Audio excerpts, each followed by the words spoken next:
بسم اللہ الرحمن الرحیم۔ ناظرین، آج کا یہ ویلاگ ہے 151 اور قسط ہے تیسری اور ہیڈنگ ہے پہلی ہجرت حبشہ اور پیج ہے 131۔ ناظرین، اس کتاب کا نام ہے الرحیق المختوم، سیرت النبی صلی اللہ علیہ وسلم پر دنیا بھر میں اول انعام یافتہ کتاب ہے، اور اس کتاب کے رائٹر ہیں مولانا صفی الرحمان مبارک پوری۔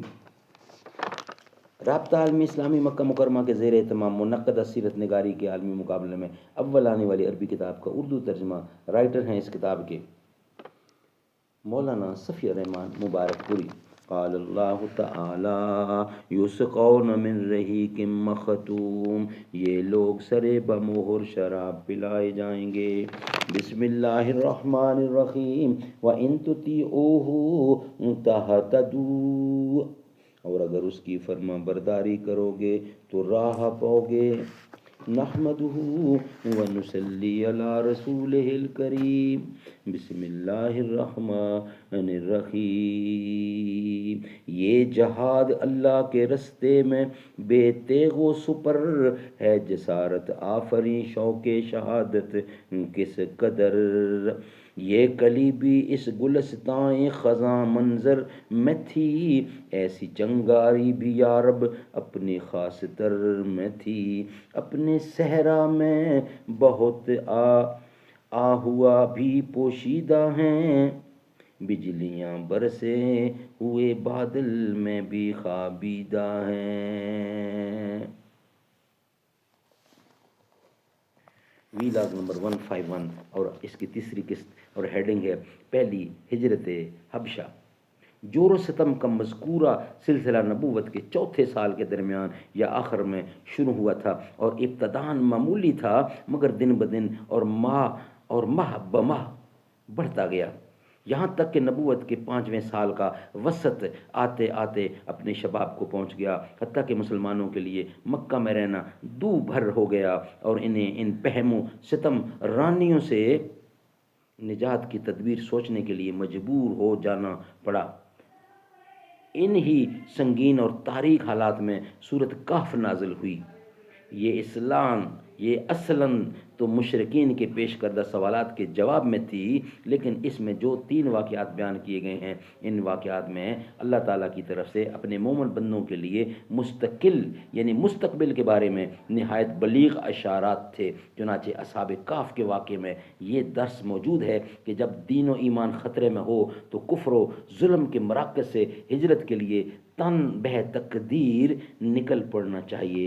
ارشاد ہے وَإِذِ اعْتَزَلْتُمُوهُمْ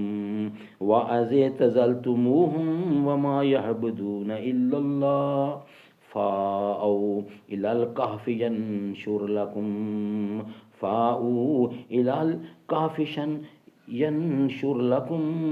ينشر لكم ربكم من رحمته ويهيئ لكم من امركم مرفقا۔ سورہ 18 نمبر ہے اور اس کی آیت نمبر ہے 16۔ اور جب تم اس سے اور اللہ کے سوا ان کے دوسرے معبودوں سے الگ ہو گئے تو غار میں پناہ گیر ہو جاؤ، تمہارا رب تمہارے لیے اپنی رحمت پھیلا دے گا اور تمہارے کام کے لیے تمہاری سہولت کی چیز تمہیں مہیا کر دے گا۔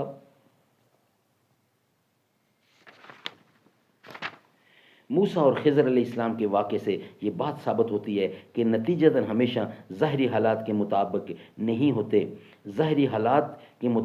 ہوتے، یعنی نتائج ہمیشہ ظاہری حالات کے مطابق نہیں ہوتے، بلکہ بسا اوقات ظاہری حالات کے بالکل برعکس ہوتے ہیں۔ لہٰذا اس واقعے میں اس بات کی طرف لطیف اشارہ پنہاں ہے کہ مسلمانوں کے خلاف اس وقت جو ظلم و تشدد برپا ہے، اس کے نتائج بالکل برعکس نکلیں گے، اور یہ سرکش مشرکین اگر ایمان نہ لائے تو آئندہ ہی مقصود و مجبور مسلمانوں کے سامنے سرنگوں ہو کر اپنی قسمت کے